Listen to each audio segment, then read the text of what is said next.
On this episode, we're going to talk about how to help your teen squash menu anxiety. So, research has come out by Prezzo's study that said that 86% of Gen Z adults experience menu anxiety. What is menu anxiety? It's the stress and indecision that comes when you have to order food at a restaurant.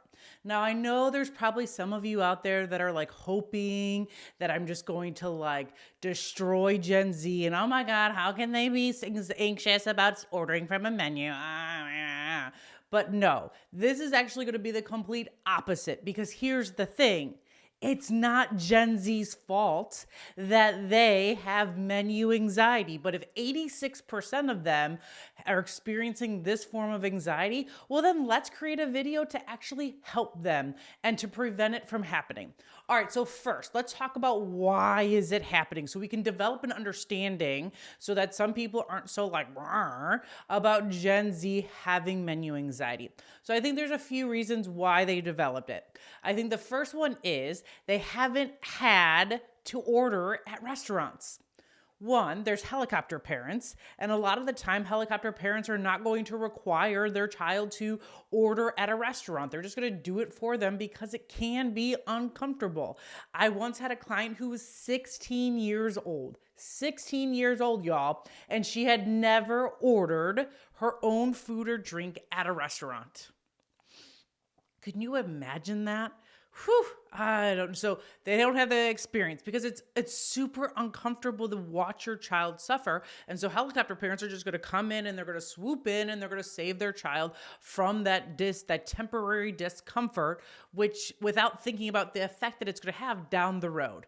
I think another reason why Gen Z adults haven't had as much experience of ordering from a menu is COVID, y'all. Like COVID shut down restaurants. And so for 2 years, depending on what part of the country you were in, you weren't able to go to a restaurant anyways. And so for 2 years, in those 2 years of prime learning how to order off of a menu at a restaurant, Gen Z didn't have that experience because a lot of restaurants just went to ordering on apps, and that's much more comfortable because you don't have to do with social skills. Now let's jump over to social skills. Well, a lot of Gen Z lack social skills because we isolated them for 2 years during formidable times in their development. And so and with video games and all that stuff, there's just less opportunity for them to know the back and the forth and what the script is of going to a restaurant. So I think a lack of social skills is a second reason. I think another thing is they don't want to make the wrong choice. They have a lot of anxiety about but what about that option and that option? And what if I don't like this option? And oh my God, and what if it doesn't taste as good as this other possible choice? To them, this is a generational thing where is the grass greener on the other side? Well, they don't know. They don't want to make decisions because they're what's known as like a maximizer. Like, what if there's a better choice out there? What if I would like this dish better? And so they have all of this angst about what if they ordered the wrong thing? And then the other thing is, I don't know if you all have been to restaurants recently, but menus are massive. It's like fold, insert, specials, all of the things. And so there's just a lot to go through. And it can be overwhelming if you are an adult and you haven't had these experiences. And then the last one is I think they're just afraid of making mistakes. Like, oh my goodness, because again, parents have come in and have swooped in and have saved them from making mistakes, that just the idea of making a mistake of ordering and maybe they say something wrong, and is that person going to make fun of them, and is it going to be caught on video, and then is it going to be blown up on social media? And you think oh my God, that's so insane, but it's happened. Whenever someone makes a mistake, all of their lives are captured on video and then it's blasted on social media. So I can get the fear about possibly making a mistake and making a fool out of yourself. All right, so those are all the reasons why I think menu anxiety is so rampant in the Gen Z adults. So what do we want to do about it? How are we going to squash this? Well, there's two ways that I want to go. There's the prevention, which is my preferred method. So we want to prevent menu anxiety from ever happening. So parents, this is what you're going to do. What you're going to do is you are going to have your child order their own food and drink at a restaurant at the youngest age possible. I'm pretty sure we started having like our youngest order, and like all of our kids order their own, at least their own drinks at like 2.5. As soon as they could like say, hey, I want a milk or I want a chocolate milk, we had them order it. We had them, because the other thing is we had them say hello to people as we're walking to school. Hey, Mr. Jordan. Hey, hey. They're saying hi and hello to everybody. They're saying hi to the waitress or the waiter as they come over, and they're ordering their own drink. And then shortly after that, we had them order their own food. And maybe sometimes because those little voice, the little kid voices and the waiter can't understand. And so like I'll give them the words and be like, okay, so you want a hamburger plain with, French fries or whatever it is that it is. And so you want to have them order as soon as possible. So, and it might be uncomfortable, but you're just going to give them a little nudge, a little push, and they're going to be okay. And it might be a little uncomfortable, but they'll get over it. They will overcome it earlier on. It's easier. It's like learning a language. It's easier to learn it earlier on compared to down the road.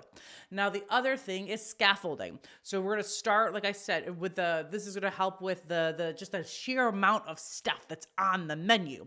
You're going to scaffold, which means you're going to give them bite-sized chunks. So you're going to start with the kids menu. Okay, this is how we're going to focus on this one. We're not going to look at the fold and the insert and the specials and all of the things. We're going to focus on the kids menu. That's why they're there. Okay, what do you want off of the kids menu? All right, perfect. Oh, you like this. Oh, but you liked it. Okay. Let's go. Okay, so walk them through it and help them make that decision, so that by the time the waiter and the waitress is here, they know exactly what to order, right? And then as they become more and more comfortable, and as they get older and older, maybe they don't want to order off the kids menu, or maybe they age out because like 12 is the typical age that you can't order off the kids menu anymore. Then what you're going to do is you're going to help them, okay, like what are you feeling? Are you feeling chicken? Are you feeling beef? Are you feeling pasta? And like help them and like explain like, okay, this is how you go through. And like first, before you open up this massive menu, like have an idea of like what it is that you're feeling like eating that day.